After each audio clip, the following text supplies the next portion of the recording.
Augstein, ist es so ein Fetisch oder ist es Ihre andere, innere, hasige Seele? Nein. Sie Esel? Mein Name ist Hase. Sie sehen aber aus wie ein Esel. Ja, ach so, ja gut, wie ein Diesel. Ein Diesel. Nein. Ich bin sozusagen, mein Name ist Hase und ich bin die deutsche Autoindustrie und ich weiß von nichts. Und ich bin übrigens auch die deutsche Bundesregierung und ich weiß auch von nichts. Verbotene Autos werden in Verkehr gebracht, obwohl sie sämtliche Grenzwerte schon seit immer und jeder weiß es, aber es interessiert niemanden. Wir machen einfach immer so weiter und deshalb ist mein Name Hase. Ach so, und der Bürger, der wird allerdings zum Esel gemacht und da haben wir dann sozusagen die Kurve gekriegt, denn der muss den ganzen Quatsch ja bezahlen. Ja. Wobei ich sagen würde, selber schuld, Leute, weil wenn ihr eine Regierung wählt, die euch systematisch betrügt... Wollen wir mal, vielleicht versuchen Sie mal irgendwo auch zu stoppen. Warum? Bevor Sie quasi, das nächste wäre Kapitalismus gewesen, stimmt's? Also dann die Regierung weg, Merkel weg, Kapitalismus weg, das wäre es dann gewesen. Dann wären wir quasi von der Hasenmaske innerhalb von 30 Sekunden zum Kapitalismus gekommen. Bam, kann ich nur sagen. Bleiben wir noch einmal ganz kurz beim Thema und das lautete, sind Fahrverbote sinnvoll? Fragezeichen. Sie haben recht, Industrie hat geschummelt und gehört eigentlich echt den Hintern versohlt. Die Politik hat verschlafen. Den Hintern versohlt, das ist aber, also da bekomme ich aber als Autoindustrie Angst. Also den Hintern, geht's noch, sind Sie eigentlich irre? Milliardenstrafen heißt das richtige Wort. Irgendwie. Okay. Strengere Richtlinien heißt das Wort. Ja, genau. Enteignung heißt das Wort in Wahrheit. So, also Streiche, Hintern versohlt, Sätze, Milliardenstrafen, so wie in den USA, bin ich völlig dafür, haben wir auch schon hier ein paar Mal ausgetauscht. Wir sind aber bei Fahrverboten, denn wir hatten ja einen ganz tollen Dieselgipfel vor 8 Tagen ungefähr. Da wurden dann 14 Städte und Regionen benannt, in denen man jenen Leuten helfen wollte, die von den dortigen drohenden oder schon existierenden Fahrverboten so betroffen sind mit ihren Dieseln. Und dann hatte man das endlich fertig. Merken Sie, wie irre Moment, das stopp. ist? Und 2 Tage später kam die 15. Stadt, das war aber leider die Hauptstadt, in der die hier getagt hatten. Also nachdem sie mit ihren Dieseln ins Kanzleramt gerauscht waren, hatten sie leider vergessen, mal zu fragen, wie sei hier in der Stadt, müssen wir hier auch ein Fahrverbot befürchten? Da hätte ihnen das Gericht sagen können, ja, Dienstag sind wir dran und machen das dann. Das hatte man aber vergessen. Und damit haben wir die Dysfunktionalität der Bundesregierung in dieser Frage, inklusive der und übrigens ganz kurz mal Parenthese, ja, wenn man redet über die Krise der Volksparteien, da hätte man zum Beispiel einen echt guten Grund, weil die Leute haben das inzwischen unter Umständen auch schon mitbekommen, dass die Politik da und zwar auf ganzer voller Linie versagt hat. Unsere großartige, Entschuldigung, ganz kurz, diese Bundeskanzlerin, ist doch interessant, bei Fukushima hat sie es irgendwie geschnallt, irgendwie bei der Wehrpflicht hat sie es auch irgendwann geschnallt. Bei der Autoindustrie versagt sie komplett. Eigentlich hätte sie längst merken müssen, dass das so eine... Wir steigen aus der Wehrpflicht aus, also wir steigen aus der Autoindustrie aus wie aus der Wehrpflicht? Nein, aber vielleicht der Autoindustrie sozusagen irgendwie auf die Füße helfen, dass sie zulassungsfähige Autos baut. Das wäre doch zum Beispiel schon mal ein Anfang. Ich glaube, sie baut überwiegend zulassungsfähige Autos. Offensichtlich und hat bei vielen, Offensichtlich nicht, sonst wäre das Problem ja nicht so groß. Wir reden ja von Diesel. Hallo? Noch werden mehr Benziner verkauft. Ja, aber offensichtlich ist das Problem so groß, dass die Autoindustrie von alleine es nicht lösen wollte. Hallo? Das Problem ist eben eines, das man vernachlässigt hat. Und ich glaube, es ist auch nicht so rasend groß. Denn überwiegend hieß es ja, und jetzt kommen wir bitte noch mal für eine Sekunde zurück zum Thema Fahrverbote. Man hat den Leuten gesagt, weil es auch stimmt, kauft Diesel, das ist umweltfreundlicher. Spart auch Benzin, also Ressourcen, also spart Treibstoff, verbraucht weniger, spart Ressourcen, setzt weniger CO2, klimaschädliches Gas aus. Also die Pinguine können hoffen, wenn wir alle Diesel fahren. Das war die Mantra. Und dann hatte man ganz so, glaube ich. Aber so ist es genauso ist es denn das mit Erderwärmung hat nichts mit Stickoxiden zu tun. Das hat allein was mit CO2 zu tun. Der Diesel ist der sauberere im Vergleich zu einem Benziner. Und dann hat irgendjemand gesagt, und dann kommt da aber noch was hinten raus, dieses komische Stickoxid. Da müssen wir auch drauf aufpassen. Und da gehen die Meinungen schon ziemlich weit auseinander. Dann hat man einen Richtwert gemacht, Sie haben recht, und den gilt es einzuhalten. Aber jetzt ihn mit Fahrverboten zu erzwingen, ist so gaga. Sie stellen sich vor, eine Hauptverkehrsschlagader, meinetwegen in Hamburg, da ist es schon so, oder in Berlin, da wird es demnächst so sein.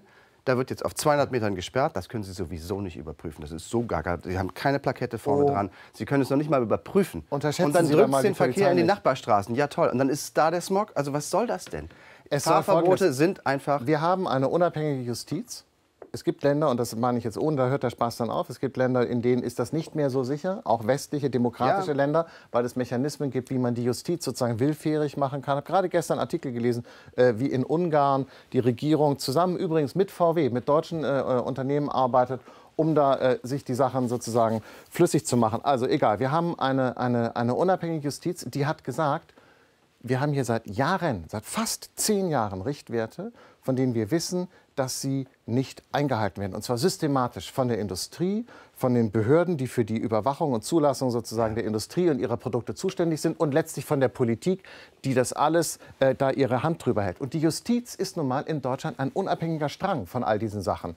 Und die Justiz hat immer wieder gesagt, Freunde, wenn ihr euch nicht drum kümmert, wir werden uns eines Tages drum kümmern. Und jetzt ist es halt so weit. Und dann kommen Sie und sagen, das ist ja alles lächerlich, brauchen wir doch gar nicht, erzeugt noch mehr Probleme und so weiter. Irgendeiner muss doch mal auf den Knopf drücken und sagen, stopp. Und das ist ein Signal, stopp, nein, ganz kurz. Es ist ein Signal an die Politik, das Thema jetzt endlich ernst zu nehmen. Das tut die Politik ja auch. Offensichtlich nicht. Der Diesel geht vielleicht schon wieder dafür. Wissen Sie, was jetzt rausgekommen ist? Ganz kurz, ich muss es sagen. VW bietet jetzt den Leuten 4.000 bis 5.000 Euro an für ihr altes Auto, wenn sie sich ein neues kaufen. Das ist so zynisch. Das heißt, die Leute werden erst verarscht und sollen jetzt noch ein neues Auto bei der gleichen Firma kaufen, die sie vorher veräppelt hat. Das kann sich bestimmt nicht hier... Angewandter Zynismus. Absolut, echt. Völlig richtig. Ich frage mich nur, es ging ja um die Grenzwerte. Erstens, gut, kann man sich über diese Grenzwerte streiten, die gelten, auch gut. Aber man kann im Rahmen dieser Richtlinie durchaus etwas flexibler sein. Was man daran sieht, dass in Athen, was witzigerweise diese Grenzwerte nicht reißt, warum? Nicht zuletzt deshalb, weil die Messstation, und jetzt wird es echt banal, aber entscheidend, und daran sehen Sie, wie krank diese ganze Aufspielung ist, da stehen die Messstationen eben nicht am Straßenrand, wirklich an der Bordsteinkante, wie das in gutem Deutschland der Fall ist, sondern 15 Meter dahinter. Wollen Sie mich jetzt veräppeln? Wollen Sie jetzt alle Zuschauer endgültig veräppeln und reinziehen in Ihre surreale, verspinnerte Welt der Korruption, um jetzt den Leuten Tricks zu geben, wie man die Messwerte aushebelt? Moment, das sind keine Tricks. Jetzt bleiben Sie mal schön nah am Ball. Das sind keine Tricks, das ist erlaubt. Die Stadt Köln hat es übrigens auch gerade gemacht. Gott. Ja, das zeigt aber ein bisschen was über die Frage... Sie finden eigentlich das mit den Messwerten Unsinn, weil das mit der Bronchitis, Asthma, Herz-Kreislauf-Erkrankung, Lungenkrebs, ich sage Ihnen, was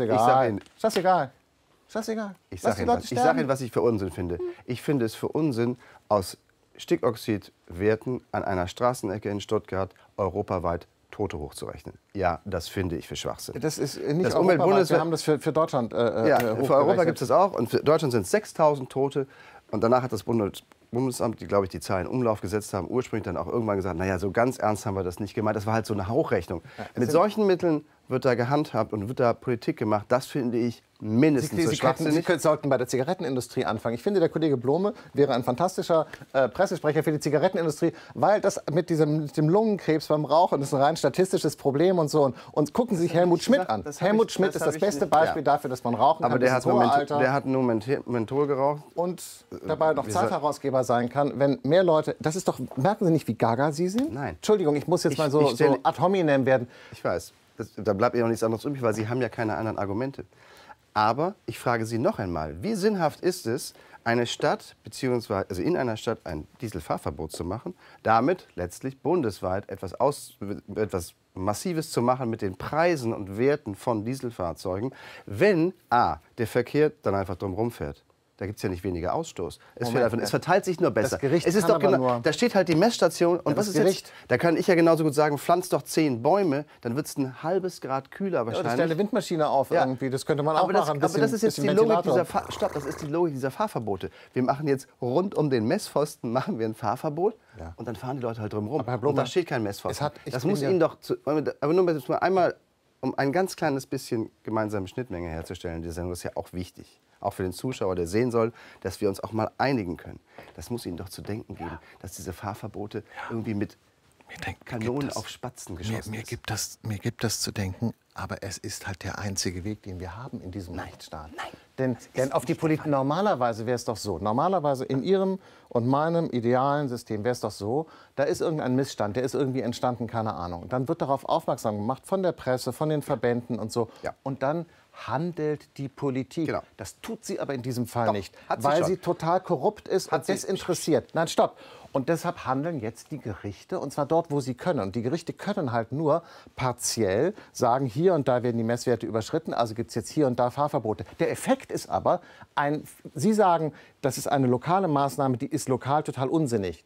da bin ich wahrscheinlich sogar Ihrer Meinung, ja, von wegen hier Gemeinsamkeit. Der Effekt ist aber viel größer und der ist überhaupt nicht unsinnig, denn der Wert der Dieselfahrzeuge sinkt massiv. Das heißt, bei den Leuten steigt die schlechte Laune massiv. Übrigens, interessanterweise führt das alles offensichtlich auch dazu, dass die Grünen bundesweit total im Aufwind sind. Es müsste doch interessant. Eigentlich sind die Grünen ja die Partei, die am strengsten für all das ist. Und trotzdem wachsen sie. Ist doch auch interessant, aber oder? Jetzt wird es doch voll zynisch. Übrigens wächst die AfD auch. Und die ist wahrscheinlich eher dafür, dass die Leute halt etwas dass die Autos gar keinen... Nein, darum geht es doch gar nicht. Ich glaube auch nicht, dass das bei der AfD... Freie Fahrt für freie Diesel. Das sind einfach Leute, die sauer sind, dass ihr Diesel nichts mehr wert ist, obwohl sie in einem Ort oder in einem Landstrich wohnen, wo es überhaupt kein Problem gibt. Aber noch einmal zurück zu den Grünen. Sie haben natürlich völlig recht. Das zahlt bei den Grünen erkennbar ein, das ganze Thema. Aber auf eine, wie ich finde, voll zynische Weise. Denn wer hat gesagt, wir müssen CO2 senken? Wer hat sich beschwert darüber, dass die Bundesregierung in Brüssel kürzlich ein etwas weniger ambitioniertes CO2-Senkungsziel unterschreiben wollte, als er unterschrieben worden ist? Das waren die Grünen. Und welches Auto nochmal von den verschiedenen Autos, mal abgesehen von E-Autos, ist das saubere in Sachen CO2? Mit welchem Argument wurden Millionen Leute in einen Diesel kaufen? Aber Menschen sind genauso wichtig wie die Umwelt. CO2 muss runter wegen der Umwelt, Stickoxid muss runter wegen der Menschen, das habe sogar ich jetzt gecheckt. Das heißt also, das ist die Aufgabe für die Industrie, das heißt technologische Innovation. Da hängt Deutschland doch total hinterher. Das ist ein Job nochmal der Politik, durch rechtliche Rahmenbedingungen dafür zu sorgen, dass die Industrie technologisch sich weiterentwickelt und macht. Das tut aber diese Regierung nicht. Das Gegenteil, diese Regierung schützt eine offensichtlich veraltete Technologie und schützt damit die Industrie vor dem Anpassungsdruck. Und dann kommt stattdessen Elon Musk mit seinem komischen Tesla, was ich übrigens auch pervers finde, weil das ein Auto nur für ganz, ganz reiche Leute, aber es ist wenigstens ein Anfang der Elektromobilität. Ich fahre übrigens in Berlin nur Elektroroller. Meine ich jetzt im Ernst. Ich fahre in Berlin nur Elektroroller und das ist das Beste, was geht. Wenn der Ferrari in der Werkstatt, der Humvee, der Diesel-Ferrari, ganz genau, ja. Und Sie, habe ich gehört, Sie haben ja heute Morgen gesagt, um pünktlich ins Büro zu kommen, Sie nehmen die S-Bahn. Wenn das bei Ihnen auch funktioniert und Sie sind für mich so ein typischer westdeutscher Mercedes-S-Klasse-Fahrer. Aber so. Ich meine, ich habe meine Kinder ja auch immer mit Kriegsspielzeug. Ich meine, jetzt ist es Kriegsspielzeug. Also früher waren das Autos, ja, aber jetzt ist es ja Kriegsspielzeug, weil das kriegen sie auch nur noch unter der Ladentheke, in der Apotheke, wenn sie zeigen können, dass sie das Kriegskontrollwaffengesetz unterschrieben haben. Das sind nämlich Autos, ja, Autos und womöglich sind es Benziner und die sind noch viel schlimmer als Diesel. Es sind einfach Gegenstände einer zu Ende gehenden Epoche, das ist nämlich die Wahrheit. Insofern ist es ein bisschen so wie Ihre Weltkrieg-II-Soldaten, die Sie sonst immer mitbringen. Meine Kinder sind zwar keine ausgehende Epoche, aber ich meine, sie sind keine Kinder mehr. So gesehen haben sie... Es ist vorbei. Es ist vorbei. Was mit den Autos?